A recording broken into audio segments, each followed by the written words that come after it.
Dará um passo na direção dela e em seguida estacara, tomado de desejo e horror. Tinha consciência, uma consciência dolorida, do risco que assumira ao ir até lá. Era perfeitamente possível que os policiais o surpreendessem quando estivesse de saída. Podiam, inclusive, estar, naquele instante mesmo, à sua espera do lado de fora. Se fosse embora sem chegar a fazer o que tinha ido fazer ali. Era preciso escrever aquilo. Era preciso confessá-lo. O que ele percebera de repente à luz da lamparina era que a mulher era velha. Ela rebocara o rosto com tantas camadas de maquiagem que o rosto parecia uma máscara de papelão prestes a sofrer uma rachadura.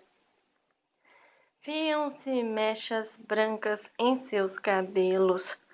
Porém, o detalhe verdadeiramente pavoroso era que ela abrira um pouco a boca e ali dentro não havia nada além de um negrume cavernoso.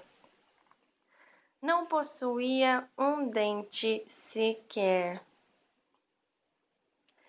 Winston escreveu apressado em garranchos. Com a luz, vi que ela era bem velha. Devia ter pelo menos uns 50 anos. Mas fui em frente e fiz a coisa mesmo assim. Tornou a comprimir as pálpebras com os dedos. Escrevera finalmente, mas não fizera diferença. A terapia não funcionara. A ânsia de proferir palavras obscenas a plenos pulmões continuava intensa como nunca.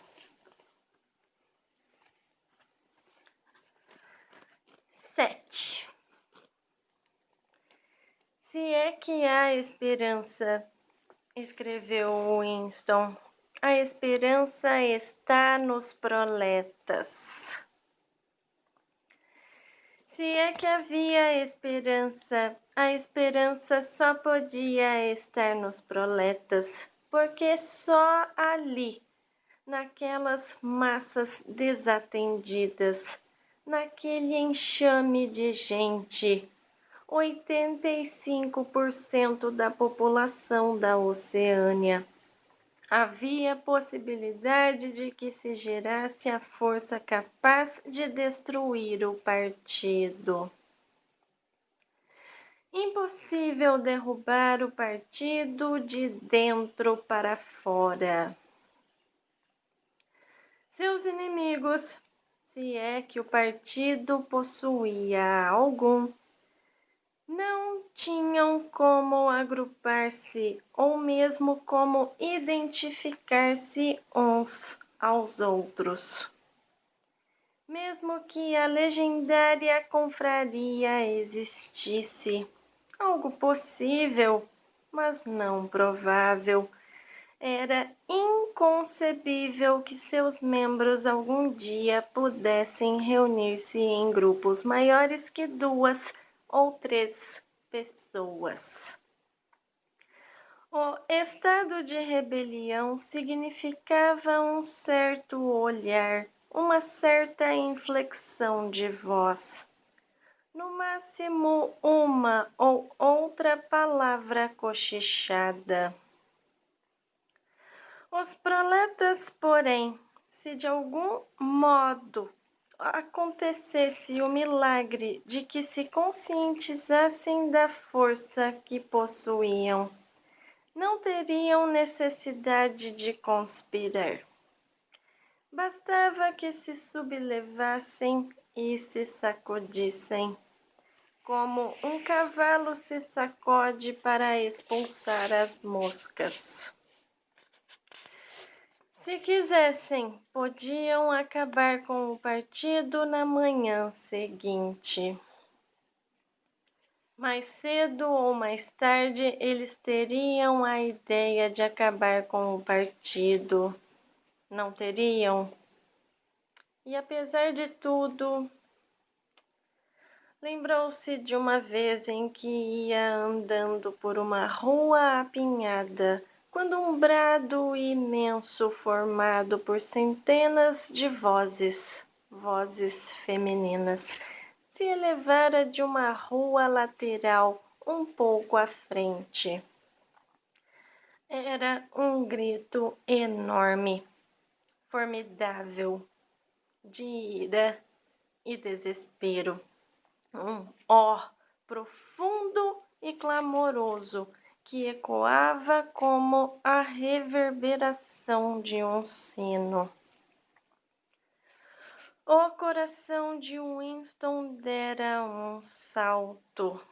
Começou, pensara, uma revolta.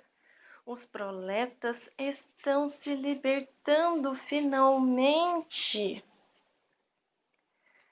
Quando chegou ao ponto onde ocorria o tumulto, viu uma multidão formada por 200 ou 300 mulheres reunidas em torno das barracas de uma feira, com uma expressão trágica no rosto, como se fossem os passageiros condenados de um navio que estivesse naufragando.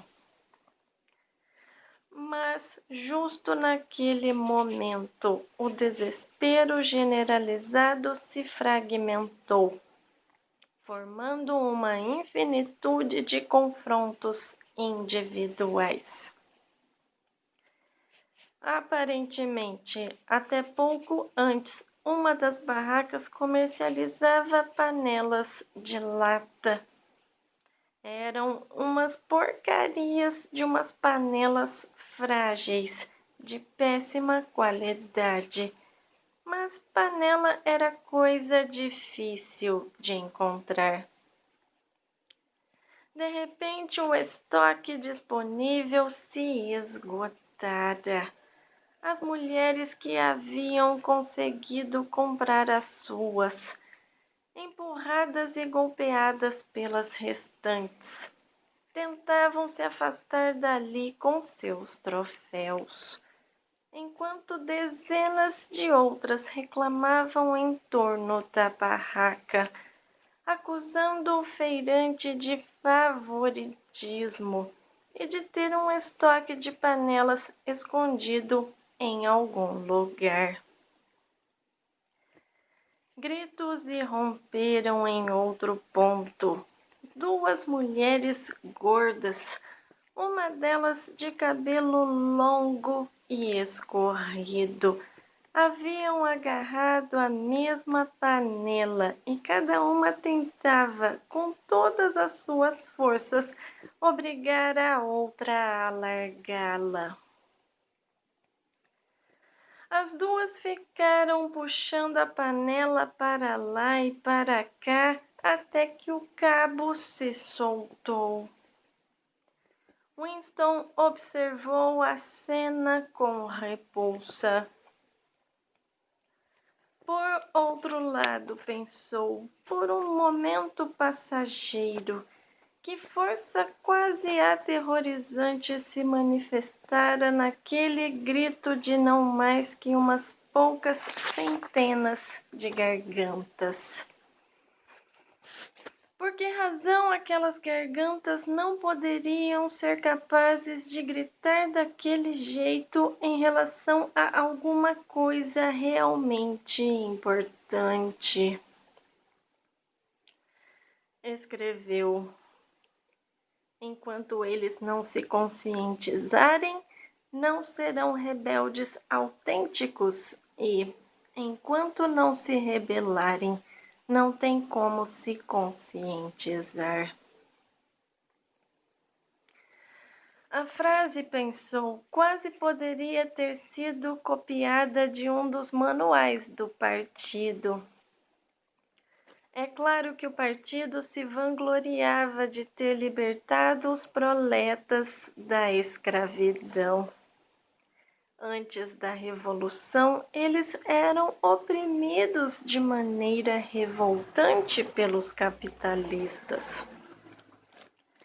Passavam fome, eram açoitados, as mulheres eram obrigadas a trabalhar nas minas de carvão.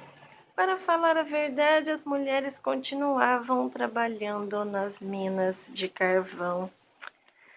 As crianças eram vendidas para as fábricas a partir dos 6 anos de idade. Mas, ao mesmo tempo, fiel aos princípios do duplo pensamento, o partido ensinava que os proletas eram inferiores naturais, que deviam ser mantidos dominados como os animais, mediante a aplicação de umas poucas regras simples.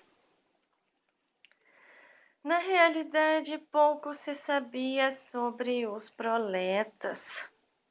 Não era necessário saber grande coisa. Desde que continuassem trabalhando e procriando, suas outras atividades careciam de importância. Abandonados a si mesmos, tal como o gado solto nos pampas argentinos, haviam regredido ao estilo de vida que lhes parecia natural, uma espécie de modelo ancestral. Nasciam, cresciam pelas sarjetas, começavam a trabalhar aos 12 anos. Aos 30 chegavam à meia-idade. Em geral, morriam aos 60. Trabalho físico pesado, cuidados com a casa e os filhos, disputas menores com os vizinhos, filmes, futebol, cerveja e, antes de mais nada, jogos de azar preenchiam o horizonte de suas mentes. Não era difícil mantê-los sob controle. Alguns representantes da polícia das ideias circulavam entre eles, espalhando boatos falsos e identificando e eliminando os raros indivíduos considerados capazes de vir a ser perigosos. Mas não era feita nenhuma tentativa no sentido de doutriná-los com a ideologia do partido. Não era desejável que os proletas tivessem ideias políticas sólidas. Deles só se exigia um patriotismo primitivo, que podia ser invocado sempre que fosse necessário fazê-los aceitar horários de trabalho mais longos ou rações mais reduzidas. E mesmo quando eles ficavam insatisfeitos, como às vezes acontecia, sua insatisfação não levava a lugar nenhum, porque, desprovidos de ideias gerais como eram, só conseguiam fixar-se em queixas específicas e menores. Os grandes males invariavelmente escapavam à sua atenção. A vasta maioria dos proletas não tinha nem sequer uma teletela em casa. Até mesmo a polícia civil pouco se interessava por eles. Londres era assolada pela criminalidade, um verdadeiro mundo paralelo de ladrões, bandidos, prostitutas, traficantes de drogas e trambiqueiros de todos os tipos. Mas como tudo isso acontecia entre os próprios proletas, não fazia a menor diferença. Em todas as questões morais, nada os impedia de adotar seu código ancestral. O puritanismo sexual do partido não lhes era imposto. A promiscuidade não era passível de punição. O divórcio era permitido. Aliás, até mesmo a prática religiosa seria permitida caso os proletas mostrassem algum indício de sentir necessidade ou desejo de religião. Eles estavam abaixo de qualquer suspeita. Como afirmava o slogan do partido, proletas e animais são livres. Winston estendeu a mão e coçou com cuidado sua úlcera varicosa. A comichão havia recomeçado. Você sempre acabava voltando para o mesmo ponto. De que modo o sujeito ia saber como era realmente a vida antes da Revolução? Tirou da gaveta um livro de história para crianças que a senhora Parsons havia lhe emprestado e começou a copiar um trecho no diário. Antigamente, estava escrito, antes da gloriosa Revolução, Londres não era a bela cidade que conhecemos hoje. Era um lugar escuro, sujo, miserável, onde quase ninguém possuía o suficiente para comer e onde centenas de milhares de pobres não tinham botinas nos pés ou sequer um teto para abrigar seu sono. As crianças da sua idade, leitor, precisavam trabalhar 12 horas por dia para patrões desumanos, que as cobriam de chicotadas se trabalhassem muito devagar, e só as alimentavam com casca de pão velho e água. Mas no meio de toda essa terrível pobreza havia uns poucos casarões bonitos, onde viviam pessoas ricas servidas por até 30 empregados. Essas pessoas ricas eram os capitalistas. Os capitalistas eram gordos e feios e tinham cara de ruins, como o da ilustração da página ao lado. Você pode notar que ele veste um casaco preto comprido que se chamava sobrecasaca e um chapéu esquisito, brilhante, em forma de chaminé e que tinha o nome de cartola. Esse era o uniforme dos capitalistas e ninguém mais estava autorizado a usá-lo.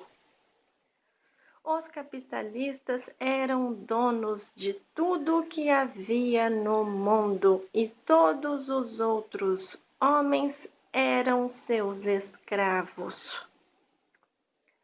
Eles eram donos de todas as terras, de todas as casas, de todas as fábricas e de todo o dinheiro. Se alguém lhes desobedecesse, os capitalistas podiam jogar a pessoa numa prisão ou então mandá-la embora do emprego e obrigá-la a morrer de fome. Quando uma pessoa comum dirigia a palavra a um capitalista, tinha de curvar-se e fazer reverências, além de tirar o boné e chamar o capitalista de senhor. O chefe de todos os capitalistas era chamado de rei Mas o Winston conhecia o resto da lenga-lenga. Haveria menção sobre bispos com suas camisas de cambraia, juízes com seus mantos de arminho, o belourinho, o cepo, a roda, o chicote, o banquete do prefeito de Londres e a prática de beijar o pé do Papa. Também havia uma coisa chamada ius prime noctis, que provavelmente não seria citada num livro para crianças. Era a lei que determinava que todo capitalista tinha o direito de ir para a cama com toda e qualquer mulher que trabalhasse em uma de suas fábricas. Como saber quais daquelas coisas eram mentiras? Talvez fosse verdade que as condições de vida do ser humano médio fossem melhores hoje do que eram antes da Revolução. Os únicos indícios em contrário eram o protesto mudo que você sentia nos ossos, a percepção instintiva de que suas condições de vida eram intoleráveis e de que era impossível que em outros tempos elas não tivessem sido diferentes. Pensou que as únicas características indiscutíveis da vida moderna não eram sua crueldade e falta de segurança, mas simplesmente sua precariedade, sua indignidade, sua indiferença. A vida era só olhar em torno para constatar. Não tinha nada a ver com as mentiras que emanavam das teletelas, tampouco com os ideais que o partido tentava atingir. Porções consideráveis dela, mesmo da vida de um membro do partido, eram neutras e apolíticas. Simplesmente questão de suar a camisa realizando trabalhos horrorosos, de lutar para conseguir um lugar no metrô, de servir uma meia velha, de arrumar um saquinho de sacarina, de economizar uma bagana. O ideal definido pelo partido era uma coisa imensa, terrível e luminosa. Um mundo de aço e concreto cheio de máquinas monstruosas e armas aterrorizantes. Uma nação de guerreiros e fanáticos avançando em perfeita sincronia, todos pensando os mesmos pensamentos e bradando os mesmos slogans, perpetuamente trabalhando, lutando, triunfando, perseguindo 300 milhões de pessoas de rostos iguais. A realidade eram cidades precárias se decompondo, nas quais pessoas subalimentadas se arrastavam de um lado para o outro em seus sapatos furados no interior de casas do século XIX com reformas improvisadas, sempre cheirando a repolho e a banheiros degradados. Winston tinha a sensação de ter uma visão de Londres, imensa e semi-destruída, cidade com 1 milhão de latas de lixo. E fundida a essa visão estava a imagem da senhora Parsons, aquela mulher com vincos no rosto e cabelo espigado, lidando desamparada com um encanamento entupido. Estendeu a mão e voltou a coçar o tornozelo. Noite e dia, as teletelas massacravam os ouvidos das pessoas com estatísticas que provavam que hoje a população tinha mais comida, mais roupa, melhores casas, melhores opções de lazer, que vivia mais, trabalhava menos, era mais alta, mais saudável, mais forte, mais feliz, mais inteligente, mais culta do que as pessoas de 50 anos antes. Não havia como provar ou deixar de provar uma só dessas afirmações. O partido insistia, por exemplo, que atualmente 40% dos proletas adultos eram alfabetizados. Antes da Revolução, segundo diziam, o total era de apenas 15%. O partido insistia que hoje o índice de mortalidade infantil era de apenas 160 a cada 1.000